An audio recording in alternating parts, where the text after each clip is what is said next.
হাওর বেষ্টিত মফস্বল এলাকা হিসেবে পরিচিত ভাটি বাংলার একটি জনপদ হবিগঞ্জের আজমিরিগঞ্জ। এখানে বিভিন্ন ধর্ম, বর্ণ ও বিভিন্ন মতের মানুষ বসবাস করেন। হিন্দু, মুসলিম, বৌদ্ধ, খ্রিস্টানের মধ্যে সাম্প্রদায়িক সম্প্রীতি যেন এক উদাহরণ। প্রতি বছর এই উপজেলাতে প্রায় অর্ধ শতাধিক উরুস পালন করা হয়। এসব উরুসকে কেন্দ্র করে ছোট, বড় ও মাঝারি ধরনের সাংস্কৃতিক অনুষ্ঠানের আয়োজন করে থাকেন এলাকাবাসী।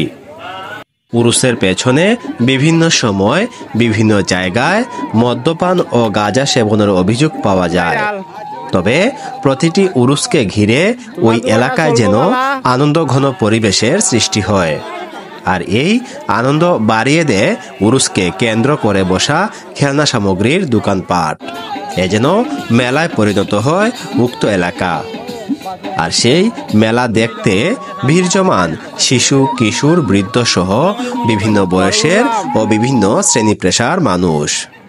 খোঁজ নিয়ে জানা যায়, উপজেলার সর্বোচ্চ সংখ্যক উরুস হয়ে থাকে সদর ইউনিয়নের বিরাট গ্রামে। এখানে ছোট, বড় ও মাঝারি ধরনের প্রায় 10টি উরুস প্রতি বছর পালন করা হয়।